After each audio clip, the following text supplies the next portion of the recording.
You ever just load up the perfect defensive core for your opponent and then lose due to some very untimely luck at the very end? I sure have, but that's Pokemon, and that's why we love this game, because any matchup you can get can be damn near 100-0, and you can still end up losing, whether it's due to your own play or because your opponent gets a little lucky at the end.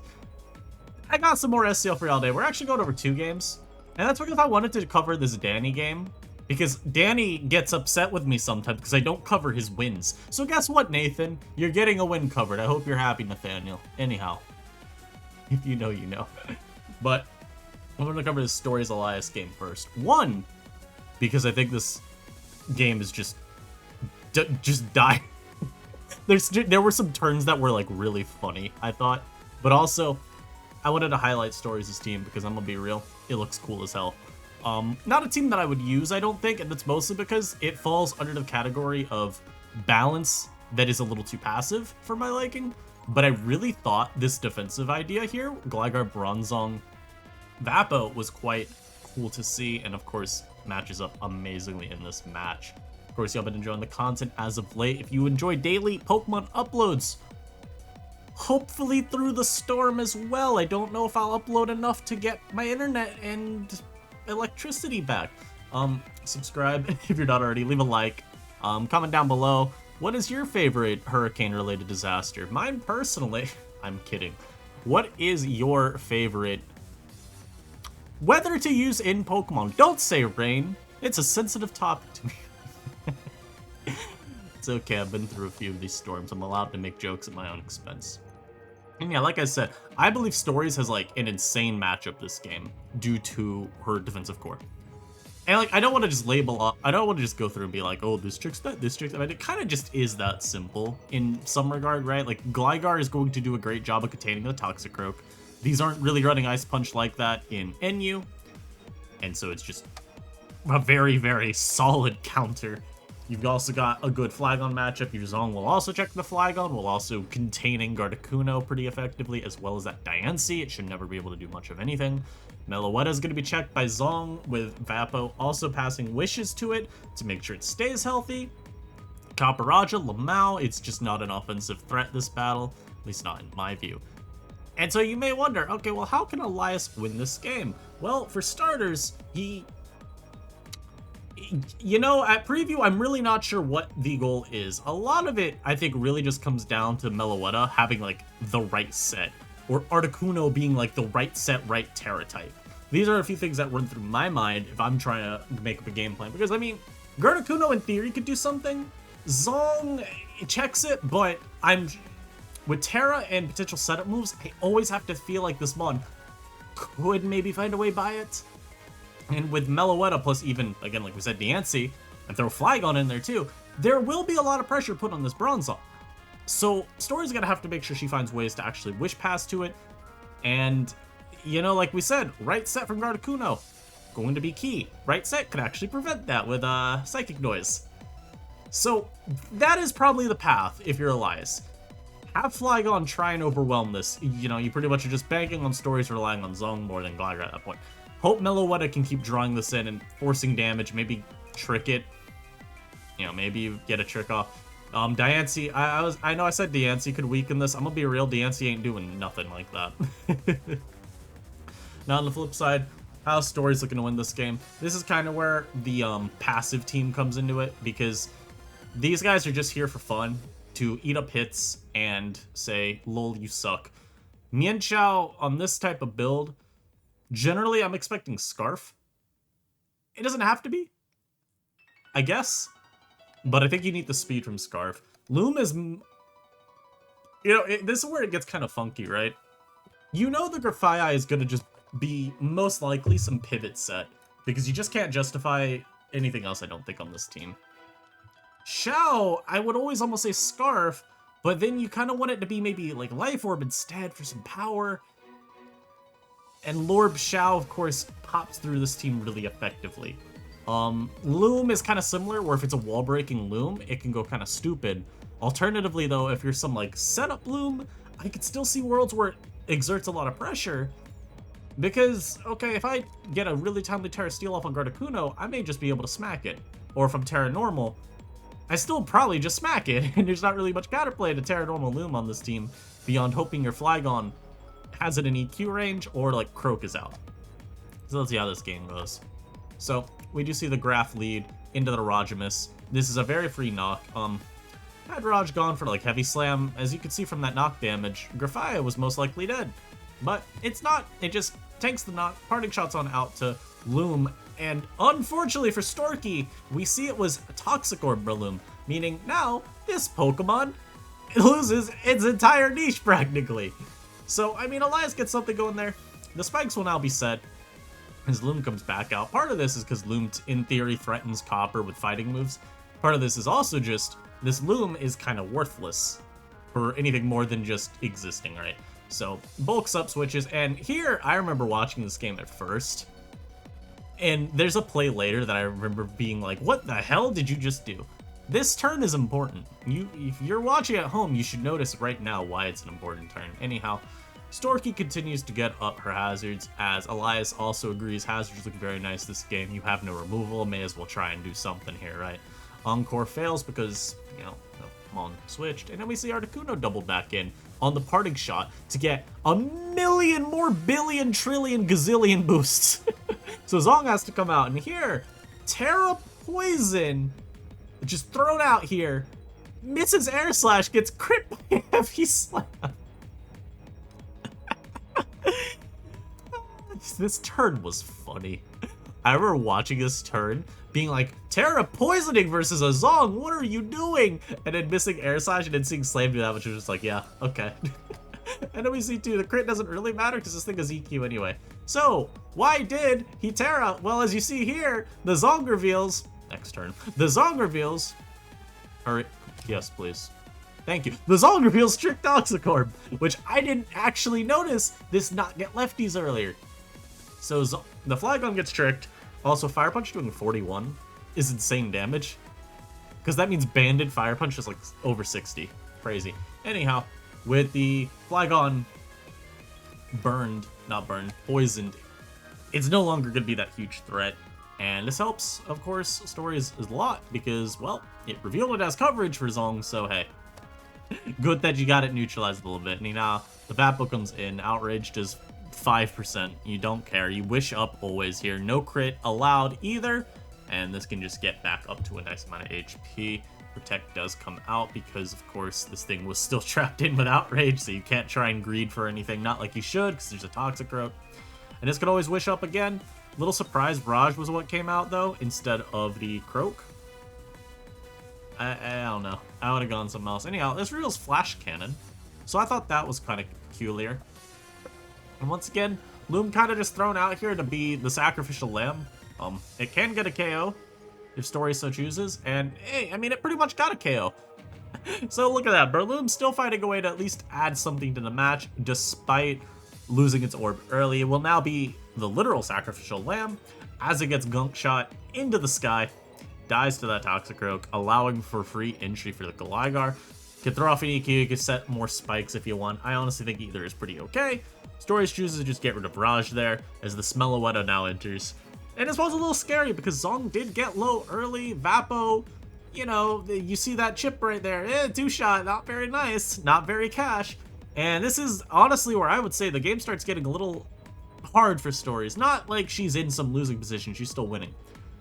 But you start seeing the Gardecuno pose issues now that that role is dire.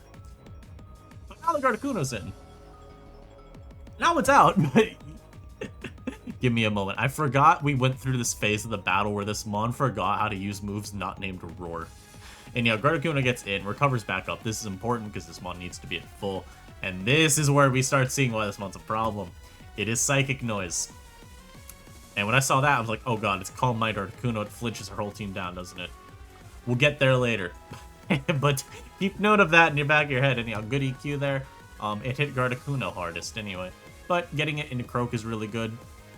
Kind of wild in my view now, as I look at this more, to switch Croak in. But I guess Elias would rather Croak die, despite it walling Vapo, because he probably thinks Gardecuno or Meloetta can bother it later with like something like this could get tricked. It could just psychic noise, keeping it low.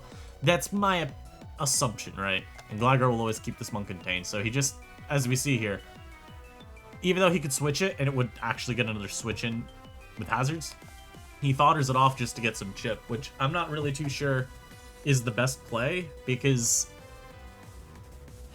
I don't know. I guess not having an EQ is not having an EQ resist at this point makes it really awkward to play into both of these mons. Even though their EQs aren't super strong, it's tough. So Kroxak, I think admittedly that is probably the best play you have. It's just you don't love doing it, right? And you know Mellow when it comes out. H-Voice here. You can H-Voice again if you want, but he ends up switching, preserving it for later, because as we talked about, there is potential for Meloetta maybe to be needed to like dump a trick. And it still has one more switching.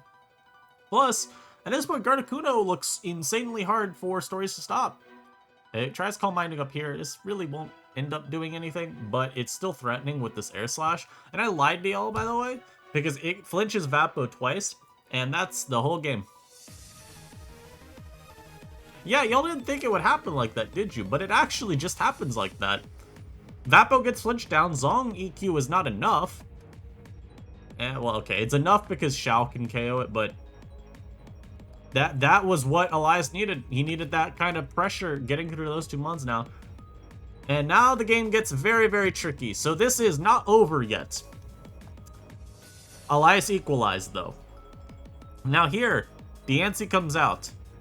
And it actually ends up revealing that it's Trick Room. Which is kind of insane on this team. I'm kind of stunned that you'd run Room Diancie, but I think it makes sense when you consider the fact Spike's Diancie's kind of hard to fit. I think here it doesn't really work that well. I'm not really a fan of it existing and just sitting. You kind of have to just look at this as an offense team. And this Diancie ends up working quite nicely as of this line you force now. Because Graf has to Encore. But you also have to contend with the fact there's a Meloetta sack. So Mellow's able to come out. It is slower as well, meaning that Meloetta now gets to free fire and attack. Crit there doesn't... I was going to say crit doesn't matter. It actually kind of does matter. Also, I'm going to pause for a second. I'll be right back. If I find the pause button, there it is. Alright, now we're good. So as you see, this crit, this sucks. And it may not be like obvious yet why it sucks. So let's ensure you understand why. So Graf comes in now. Graf gets the KO on the Meloetta. It's a Meloetta. It's Scarf. Hope that's clear. And then Diancie's able to come out here. I don't know if this I don't actually know, by the way, if like that mattered. But why did this crit matter? Well, you would have run out of the Trick Room. Now, the one awkward thing, I guess, is this. I don't think we ever got it confirmed whether Shao was Scarf or not. It did take chip from Rocks, and as we said at the start, I'm almost certain it would be Scarf just looking at the team. However, I guess it could have been pads. Now, if Shao was actually slower, then the crit, like, super mattered. Because what would have happened is it would have KO'd. It would have lived a hit here from Meloetta. Because I ran the calcs. Even if it's Specs, it does not kill you here. It has, like, a very tiny roll, but the crit matters, right? So it would have on this turn been the one to KO. And then Diancie's forced in. So you got Shao out versus Diancie. At the very least, then, you have some forcing lines. Like, you can even look through this right here to see how it could have gone. If this is just a, like, offensive pivot Diancie, Moonblast, or offensive pivot Graf, Moonblast kills, but say it's like max HP, I don't know if it is, but if it was like max HP, now Moonblast is at least a roll, and you have at least some sort of, it's literally, you live almost always. So Graf could have, like, maybe done something. I don't know. I don't really know how this in-game worked out. All I know is the True Dire. Where is it? This sequence up here versus the Vapo, because those flinches meant this couldn't just roar the Articuno out. And if it gets roared out with Vapo at this healthy, there is simply no way for Elias to manage a win. I don't think, at least. Maybe Diancie still could have done it because Zong was so low. And Vapo even would have been chipped away at pretty significantly by this point too. But it looks a lot better, of course, for stories if she's able to get the roar up here. Anyhow, Danny. About Danny also similarly brought a really, really cool team this week. Actually seeing kind of a return of the Rajas and Gliders of the world, as this week of SCL showed. I really like, though, this idea here from him. Raja Gligar has a lot of natural synergy defensively, and then you have some complements like Legion and Croak, and those do actually end up covering a lot of your other just like, not weaknesses, but neutralities that you would like to not have to deal with. Your team having like nothing to switch it to, right? So like water is the big one that I immediately look at and go, oh, that's kind of freaky. The one caveat to this team, where I think there is a bit of a noted weakness, is dark types. Something like Swords Dance Decidueye. Super terrible to try to beat. You definitely have Terra types here that are going to help out. Like, this is most definitely Terra Dark. Even Yuxi could be Terra Dark, although more likely I would assume Terra Fairy on this Pokemon. And at preview, I mean, as a result, I think Bramblegast actually looked kind of scary. Team Nunes' team is very weird, is my biggest gripe with it. And mostly just because it's like, you're way too reliant on this Toxtricity to make progress for you. Alolan Muk, like, again, it's always so hard to call this one passive because it spreads poisons like none other. But it's still, like, in this type of matchup, it's neutralized entirely, right? Talon passive, Pert passive. Xiao, just easy to check, generally speaking. And when you look at this team, I would generally expect... I want to say I'd expect Scarf, but I don't really know if I would when they've got the talent. I think I still would expect Scarf, because otherwise, like, way too slow of a team. So if we assume Scarf Xiao from preview, it's like... I don't know, man. I feel like a lot of it would still be fixed by an offensive Bramble. The problem is we're going to play this battle lot, and you're going to see it's not offensive Bramble. It is not offensive Bramble at all. And yeah, as we always do, what looks threatening? Well, this Basculegion from Danny looks like it goes absolutely federal based on what I immediately thought from preview, because dead, dead, dead. This is offensive, so dead, dead, dead. Note how I said at preview this. We learned it's not offensive, but I thought it would be, because otherwise your team is just kind of too naturally weak, right? And then from Team Nunes' side, what do I like for him? I would like to plead the 5th, but since I won't do that, I think Toxtricity still has some potential here. As it always will, right? This mon is incredibly hard to pivot around just because of how strong it is. You have to play perfectly. The annoying thing is just that Danny's got immunities. Poison immunity, electric immunity, boom burst immunity. And so yeah, Team Nunes could definitely do something with Toxed. But you gotta actually get it in. And then you gotta predict properly, it's just bad. And yeah, Gligar's led here.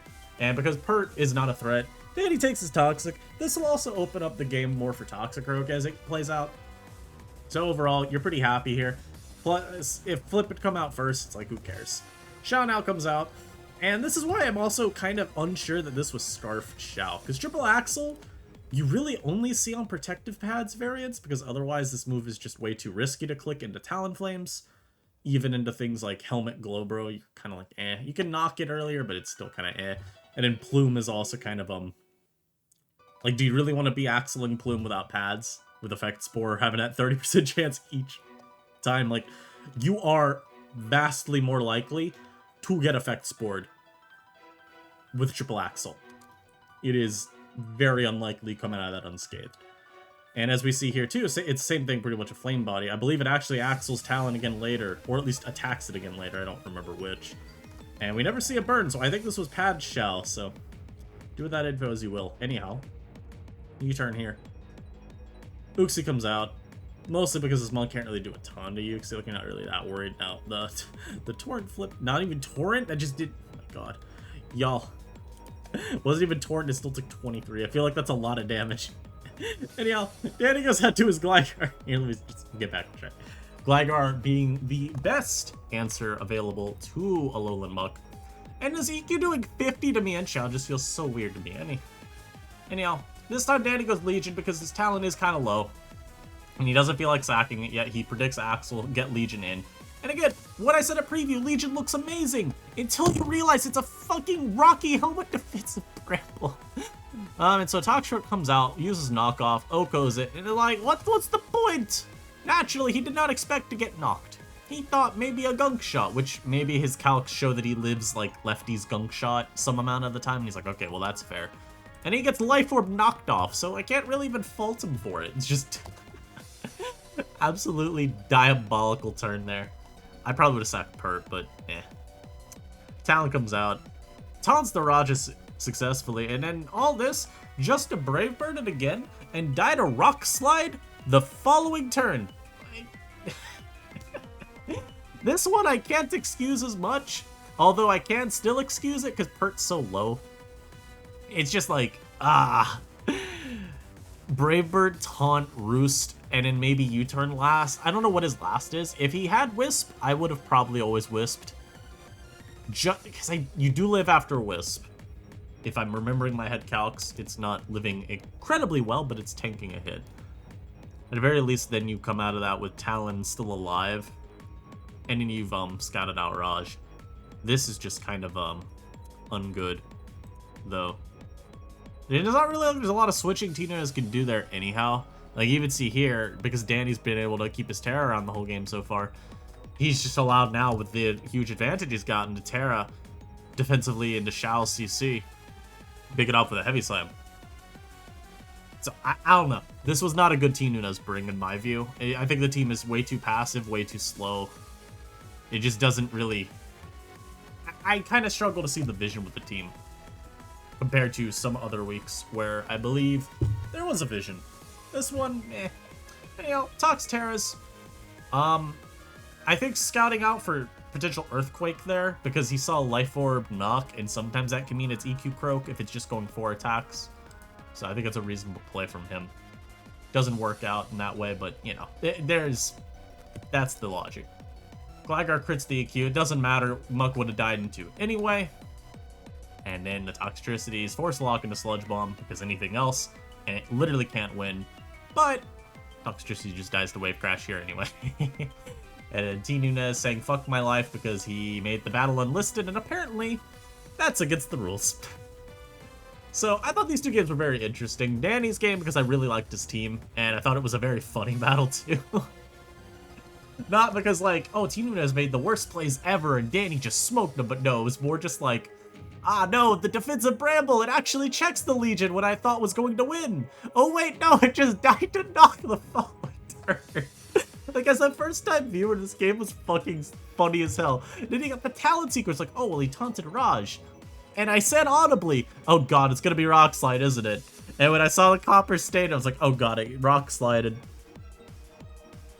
Poetry in motion, y'all. Hope y'all enjoyed. Catch y'all in the next video. Peace.